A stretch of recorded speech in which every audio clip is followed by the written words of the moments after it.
d'Allah, le tout miséricordieux, le très miséricordieux, Bismillah. Wassalatu wassalamu ala rasulillah, assalamu alaykum wa rahmatullahi wa barakatuh. Louange à Allah, Seigneur des mondes, que la paix et la bénédiction soient sur notre prophète Mohammed. Ce vendredi n'est pas un vendredi comme les autres. Et si tu écoutes ces paroles aujourd'hui, ce n'est pas un hasard.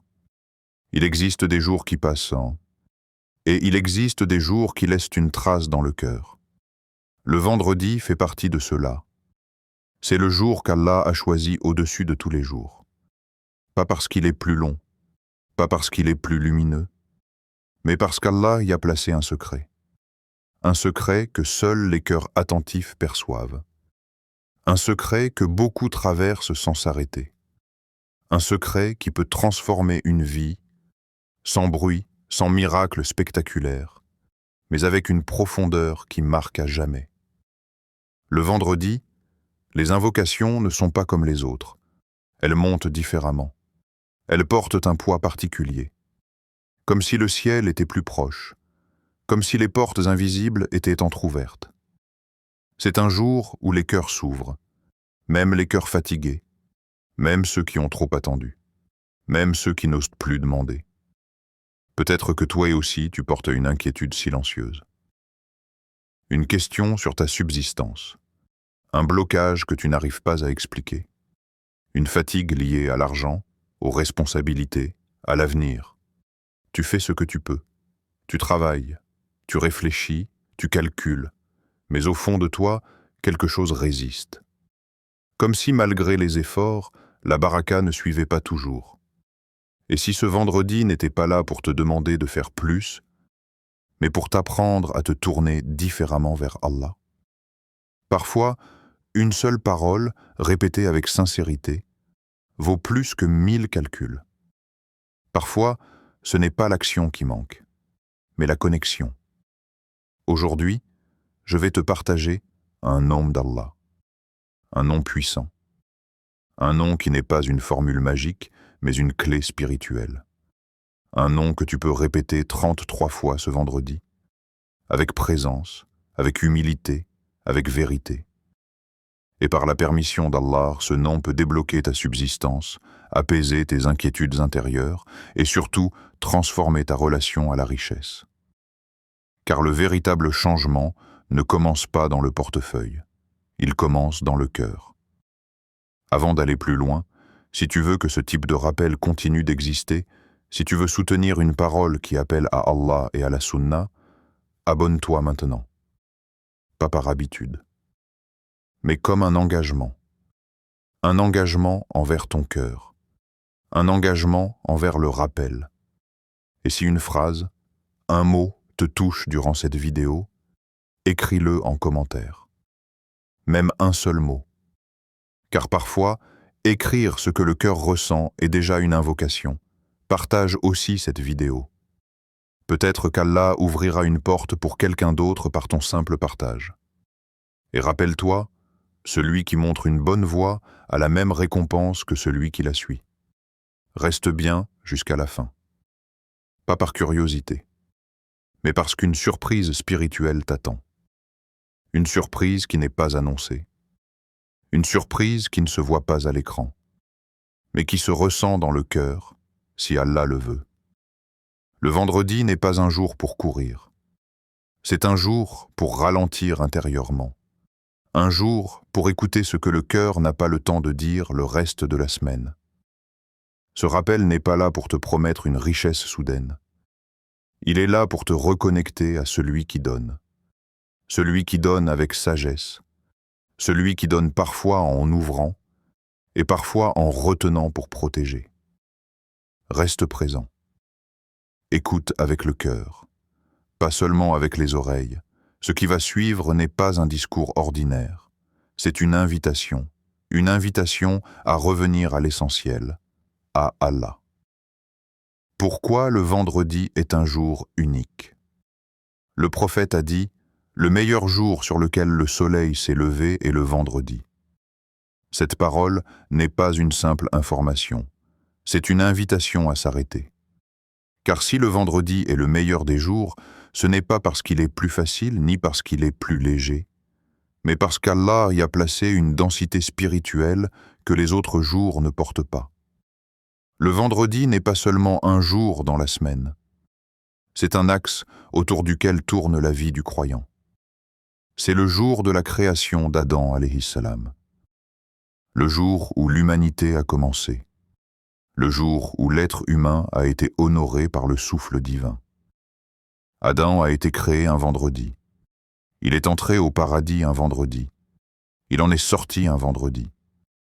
Autrement dit, le vendredi porte en lui le commencement, l'élévation et l'épreuve. Et cela seul devrait suffire à nous faire comprendre que ce jour n'est pas ordinaire. Chaque vendredi, tu marches sur un jour qui a vu naître l'humanité, un jour qui a connu la proximité ultime avec Allah, et un jour qui a porté la descente sur terre. Le vendredi te rappelle que ta vie est exactement comme celle d'Adam, créée avec honneur, élevée par l'obéissance et éprouvée par la dunya. Mais le vendredi ne parle pas seulement du passé, il parle du présent. Car le prophète nous a appris qu'en ce jour se trouve une heure mystérieuse, une heure cachée, pendant laquelle toute invocation sincère est exaucée. Une heure que personne ne peut pointer avec certitude. Une heure qu'Allah a volontairement dissimulée. Pourquoi? Parce qu'Allah ne veut pas des invocations mécaniques. Il veut des cœurs présents. Ainsi, le croyant passe son vendredi dans l'attente intérieure, dans l'attention, dans l'espoir. Chaque instant devient une possibilité. Chaque invocation peut être celle-là, celle qui monte, celle qui est acceptée, celle qui change tout. Le vendredi apprend aux croyants à vivre avec Allah dans l'invisible, à invoquer sans savoir quand exactement l'exaucement tombera, à faire confiance. Ce jour n'est pas bruyant, il est profond. C'est pour cela que les cœurs s'ouvrent plus facilement le vendredi. Même ceux qui se sont endurcis pendant la semaine, même ceux qui ont accumulé fatigue, déception, frustration. Le vendredi agit comme un rappel silencieux. Tu n'es pas seul. Tu n'as jamais été seul. Quand tu lèves les mains ce jour-là, tu n'es pas en train de parler dans le vide. Tu t'adresses au Seigneur des cieux et de la terre, à celui qui a choisi ce jour parmi tous les autres. Et ce n'est pas un hasard si la prière du Jumu'ah a été imposée. Ce rassemblement n'est pas seulement social, il est spirituel. Des cœurs différents, des vies différentes, des problèmes différents, réunis à la même heure devant le même Seigneur. Le vendredi, Allah rapproche ceux qui viennent à lui avec humilité, pas avec arrogance, pas avec exigence, mais avec reconnaissance. Celui qui vient le vendredi en pensant « Allah me doit quelque chose », repart souvent avec peu. Mais celui qui vient en disant « Oh Allah, je n'ai que toi », repart souvent transformé, même s'il ne s'en rend pas compte immédiatement. Le vendredi est un miroir. Il révèle l'état du cœur. Certains y voient une contrainte. D'autres y trouvent un refuge. Et plus ton cœur est conscient de la valeur de ce jour, plus ce jour devient lourd de sens pour toi.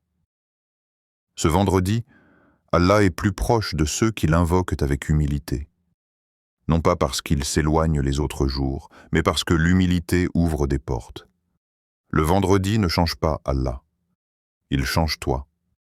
La richesse, un don, pas une preuve d'amour. Beaucoup pensent que la richesse est un signe qu'Allah aime quelqu'un. C'est une idée profondément ancrée. Et pourtant, elle est dangereuse. Car si la richesse était une preuve d'amour, alors les prophètes auraient été les plus riches des hommes. Mais ils ont souvent connu la faim, le rejet, la pauvreté matérielle. La richesse, dans l'islam, n'a jamais été présentée comme une récompense automatique. Elle est présentée comme une responsabilité. Allah donne parfois à ceux qu'il aime, et parfois à ceux qu'il veut éprouver. Il donne parfois pour élever. Il donne parfois pour tester. Et parfois, il retient pour protéger. Le problème n'est pas ce que tu possèdes. Le problème est ce que tu possèdes fait à ton cœur. La richesse peut rapprocher d'Allah, et elle peut t'en éloigner. Elle peut rendre reconnaissant, et elle peut rendre arrogant. Elle peut être un moyen, et elle peut devenir une idole. C'est pour cela que la vraie richesse n'a jamais été définie par l'accumulation. La vraie richesse, c'est un cœur rassuré, un cœur qui dort sans peur excessive du lendemain, un cœur qui ne panique pas à chaque manque, un cœur qui sait que ce qui lui est destiné ne le manquera pas. La vraie richesse, c'est une subsistance bénie, peut-être peu en apparence, mais suffisante, apaisante, protectrice. Une subsistance qui ne détruit pas la foi, qui ne vole pas le temps, qui ne coupe pas de la prière, qui ne durcit pas le cœur. Car il existe des richesses qui appauvrissent l'âme, et il existe des situations modestes qui enrichissent intérieurement. Allah ne mesure pas ta valeur à ce que tu possèdes, mais à ce que tu fais de ce qu'il te confie. C'est pour cela que comparer sa richesse à celle des autres est un piège, car tu ne vois ni leurs épreuves, ni leurs comptes, ni ce que leur richesse exige d'eux. Certains ont beaucoup et dorment mal. Certains ont peu et vivent en paix. Et la paix intérieure est une forme de richesse que l'argent ne peut pas acheter. La vraie richesse, c'est une confiance totale en Allah.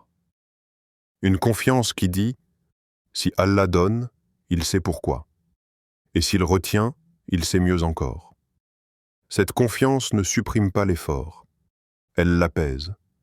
Tu travailles, tu cherches, tu fais ce qui est juste. Mais ton cœur ne dépend pas du résultat. Il dépend d'Allah. Et c'est là que beaucoup se trompent. Ils veulent la richesse avant la confiance. Alors qu'en réalité, la confiance précède la richesse véritable. Car quand le cœur est accroché à Allah, la subsistance devient un outil, pas une obsession. Allah ne te demande pas d'être pauvre. Il te demande d'être libre intérieurement. Libre de l'angoisse, libre de l'envie, libre de la comparaison destructrice. La richesse n'est ni bonne ni mauvaise en soi. Elle révèle simplement ce qu'il y a dans le cœur. Et c'est pour cela que demander à Allah la subsistance sans demander en même temps la baraka et la droiture est une invocation incomplète.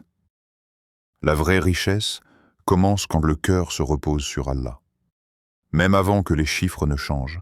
Et c'est précisément pour cela que le rappel qui va suivre ne parle pas seulement d'argent, mais de relation avec Allah. Car quand cette relation se répare, beaucoup de choses se remettent à leur place, même celles que tu n'attendais plus. Le nom d'Allah que tu vas répéter.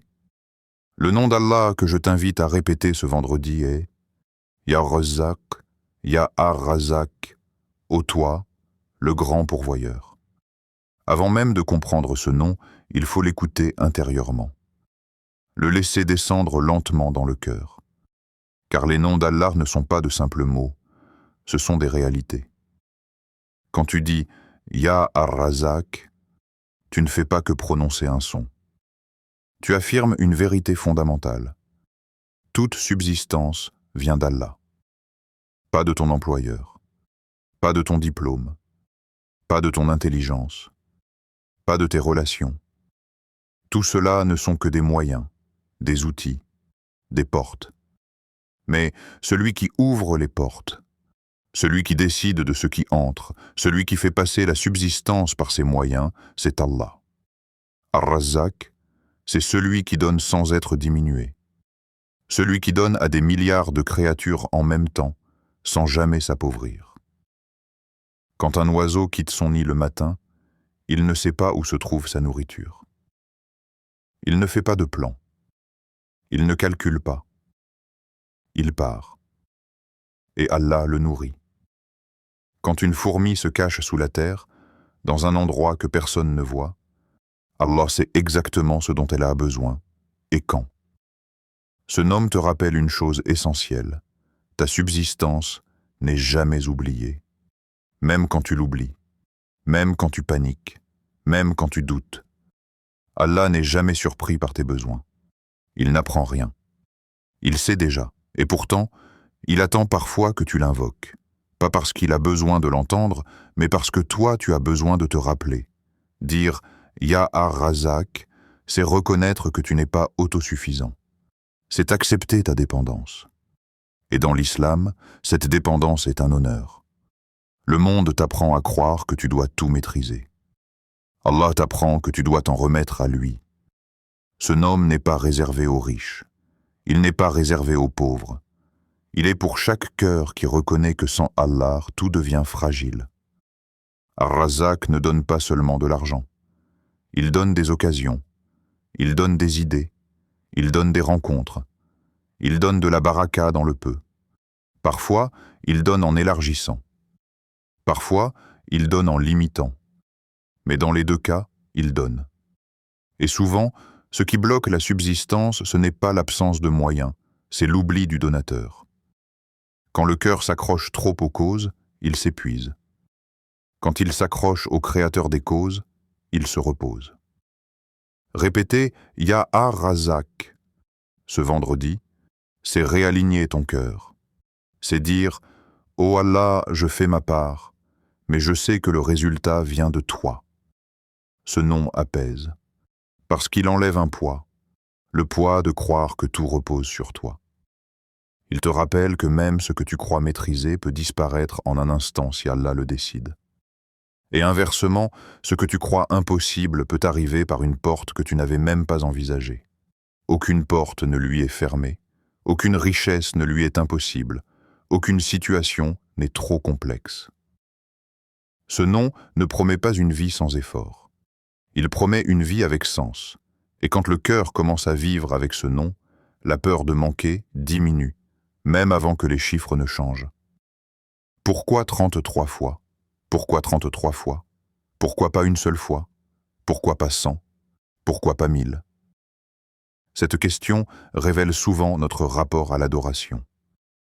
Le prophète nous a enseigné la répétition, non pas pour fatiguer la langue, mais pour éduquer le cœur. La répétition dans l'islam n'est jamais vide de sens. Elle est une méthode. Car le cœur ne change pas d'un coup. Il s'apprivoise. Il se polit. Il s'adoucit. Répéter 33 fois, c'est laisser le temps au nom d'Allah de descendre du mental vers le cœur. La première répétition est souvent distraite. La deuxième est encore instable. La 10e commence à ralentir. La 20e touche quelque chose. La 30e s'installe. Ce n'est pas la quantité qui agit. C'est la présence. Une langue qui répète, mais surtout un cœur qui s'aligne. Le prophète aimait les actes constants, même petits. Pourquoi? Parce que la constance transforme. Alors que l'intensité passagère impressionne, mais ne construit pas. Répéter 33 fois « Ya Ar-Razak », ce n'est pas faire un geste magique. C'est créer un espace intérieur. Un espace où l'inquiétude se tait un peu, où la peur recule, où la confiance commence à respirer. La douceur dans l'adoration est essentielle. Allah n'aime pas la brutalité. Il aime la sincérité. Tu n'es pas en train de forcer une réponse. Tu es en train de te placer correctement devant Allah. Chaque répétition est comme un pas. Pas vers l'argent, mais vers Allah. Et paradoxalement, plus tu te rapproches d'Allah, plus les choses terrestres trouvent leur équilibre. 33 fois, c'est assez pour ralentir. C'est assez pour ressentir. C'est assez pour laisser tomber les pensées parasites. Si ton esprit s'échappe, reviens doucement, sans te juger, sans t'agacer. Allah regarde ton effort, pas ta perfection. La répétition apprend la patience. Et la patience est une clé majeure de la subsistance. Car beaucoup veulent en des résultats rapides alors qu'Allah travaille dans la profondeur. Une langue qui répète, un cœur qui espère, et une confiance totale en Allah.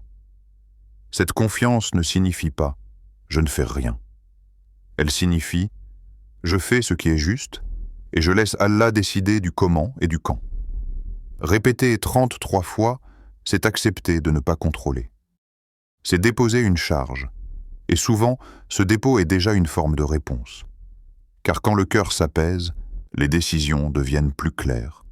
Les opportunités se voient mieux. Les portes semblent moins lourdes.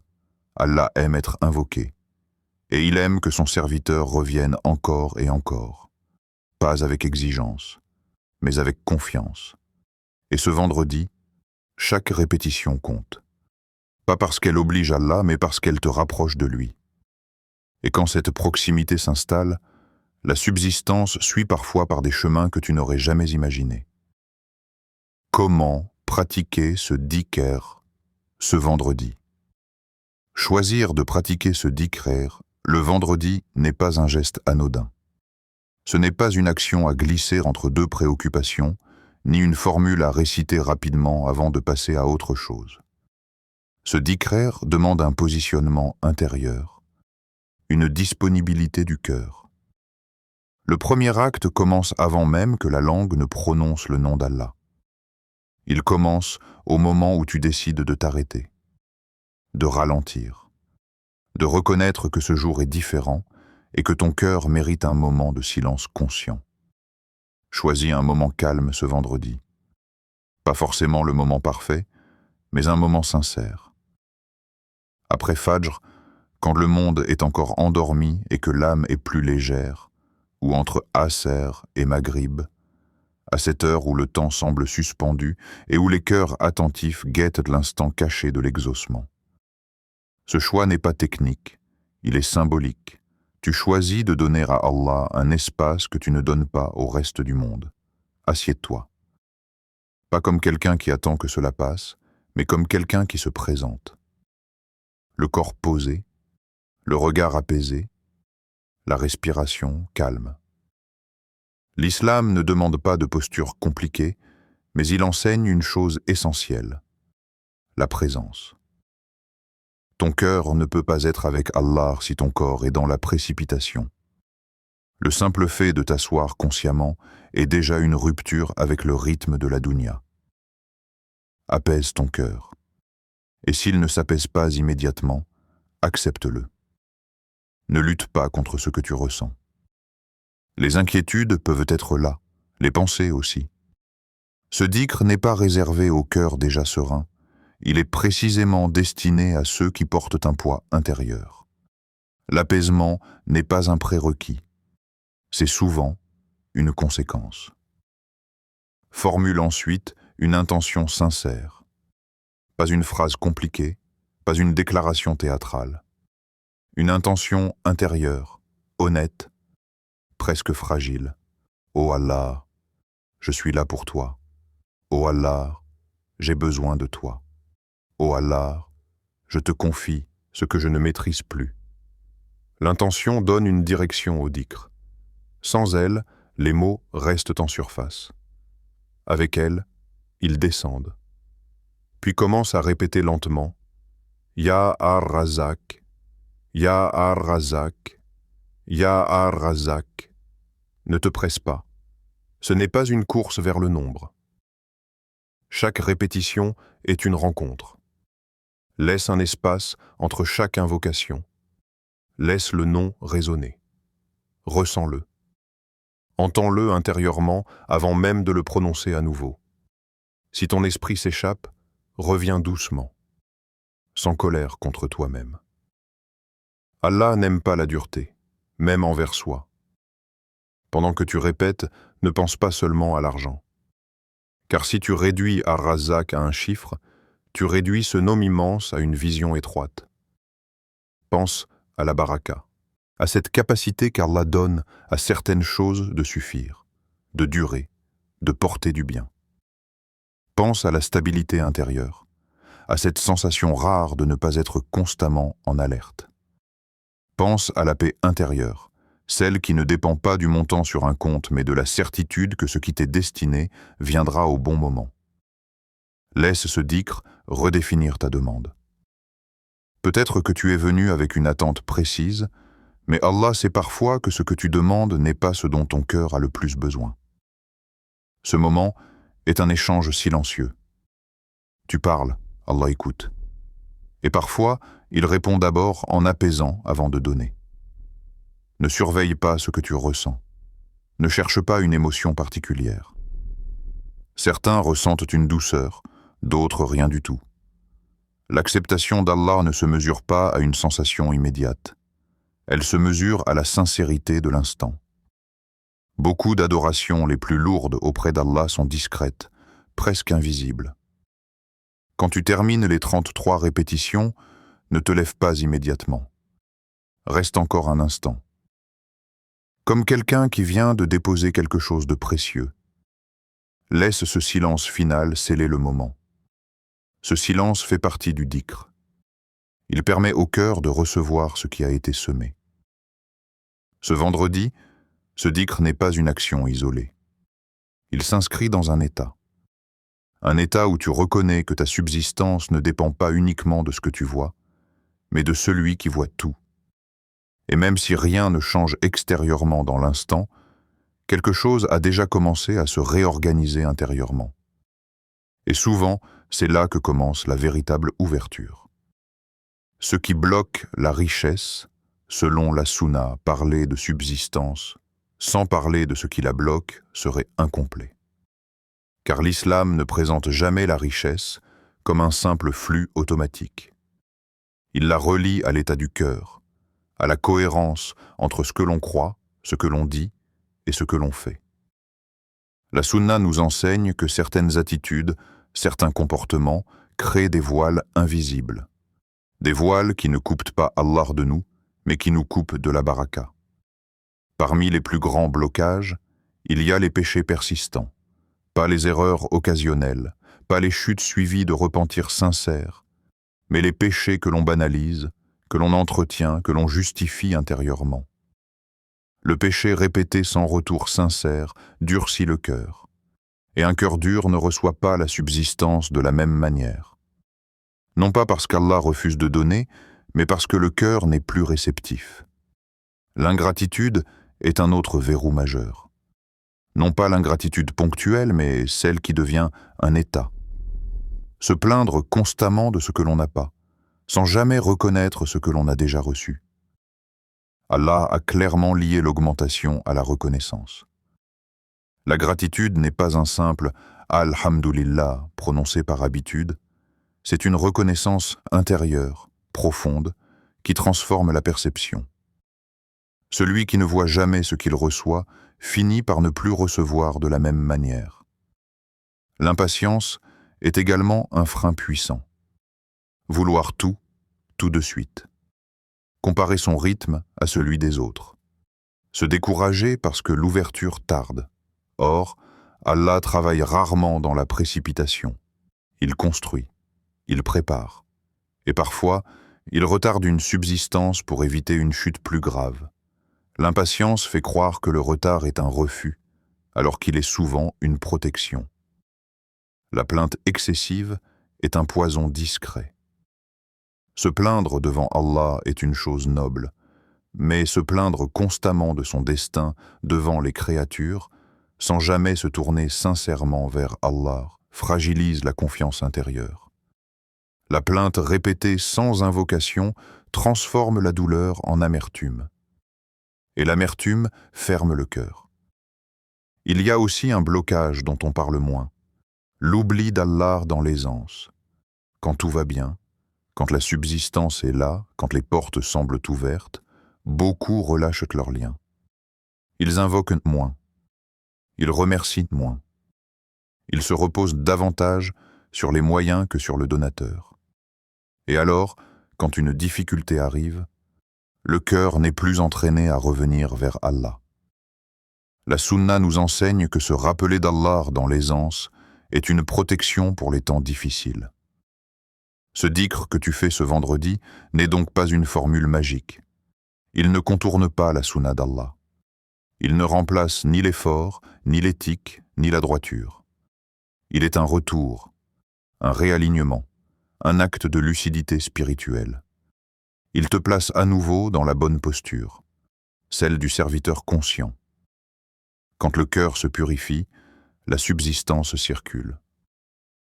Pas toujours sous la forme attendue, pas toujours dans les délais espérés, mais d'une manière plus saine, plus stable, plus protectrice.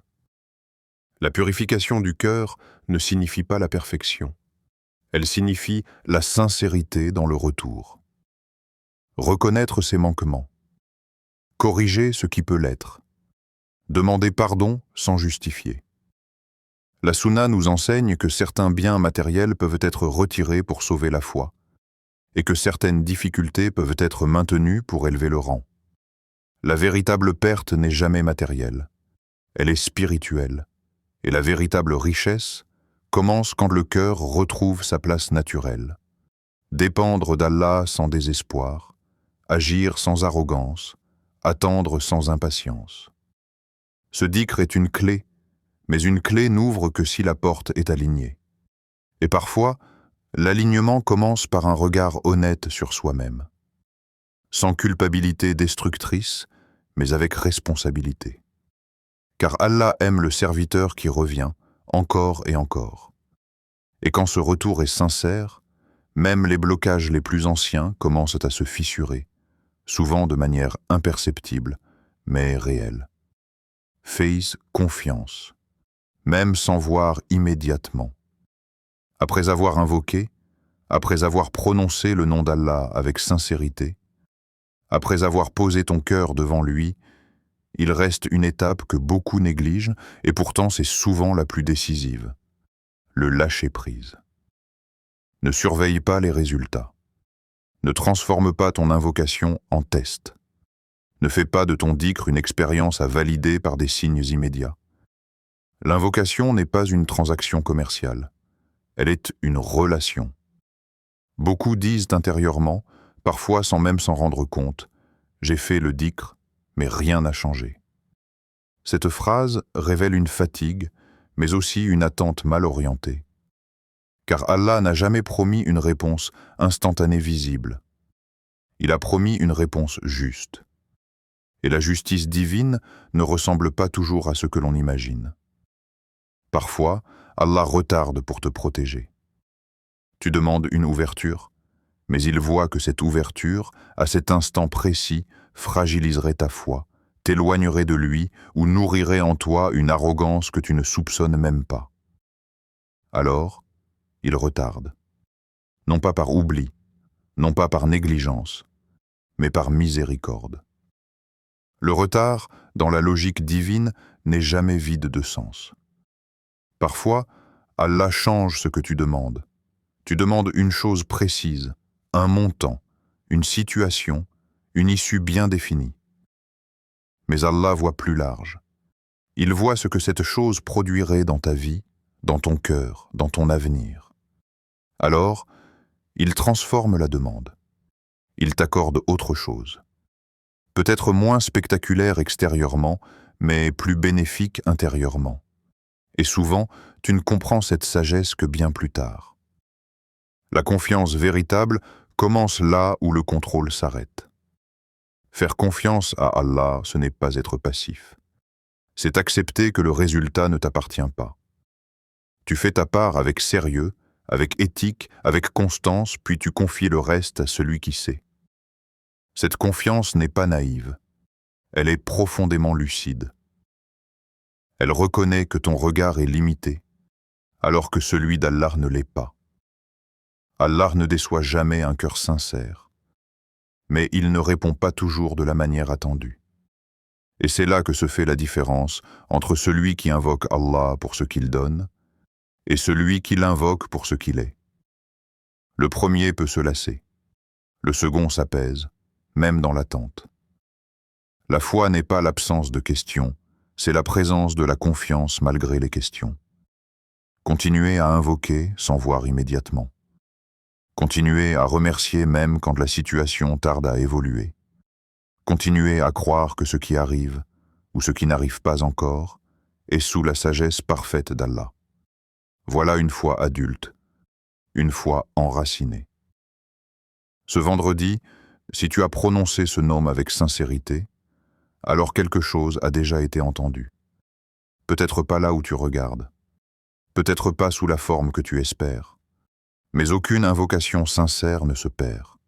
Certaines deviennent une protection invisible, d'autres une élévation, d'autres encore une réponse différée qui arrive au moment où le cœur est prêt à la recevoir sans se perdre.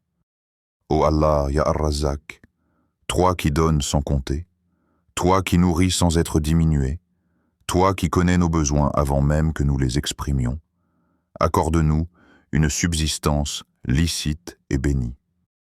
Une subsistance qui rapproche de toi, qui ne détourne pas nos cœurs, qui ne nous rende ni arrogants dans l'aisance, ni désespérés dans la difficulté. Éloigne de nous le besoin humiliant. Protège-nous de la dépendance aux créatures. Rends-nous dignes dans la demande, patients dans l'attente et reconnaissants dans l'obtention. Ô Allah, remplis nos cœurs de confiance en toi. Une confiance stable, une confiance qui ne vacille pas à chaque épreuve, une confiance qui survit même quand les portes semblent qu'enfermées. Purifie nos intentions, corrige nos attentes, nettoie nos cœurs de l'envie, de la comparaison, de l'amertume. Fais que nous te cherchions avant de chercher ce que tu donnes, et fais de ce vendredi un tournant dans nos vies, un tournant silencieux mais profond, un moment où quelque chose se répare à l'intérieur, même si tout ne change pas encore à l'extérieur. Ô Allah, suffis-nous par ta générosité, suffis-nous par ta sagesse, suffis-nous par ta proximité, et rends-nous reconnaissants, dans le peu comme dans l'abondance. Mine. Ce vendredi, ne laisse pas passer cette occasion, pas parce qu'elle est rare, mais parce que ton cœur en a besoin. Un nom, 33 répétitions, un cœur sincère, et Allah fait le reste, toujours. Si ce rappel a touché ton cœur, même légèrement, aime cette vidéo afin qu'elle atteigne d'autres cœurs qui en ont peut-être besoin aujourd'hui plus que tu ne l'imagines. Abonne-toi à Voix de la Sunna pour des rappels authentiques, ancrés dans le Coran et la Sunna du prophète, des paroles qui ne cherchent pas à impressionner, mais à rapprocher d'Allah. Active la cloche pour ne rien manquer, car le rappel est une nourriture et le cœur a besoin de constance. Partage cette vidéo, car celui qui montre une bonne voie a la même récompense que celui qui la suit, sans que cela ne diminue rien à sa propre récompense. Qu'Allah te récompense, te protège et t'accorde la baraka dans ce que tu possèdes et dans ce qu'il t'accordera encore. Assalamu alaikum wa rahmatullah wa barakatuh.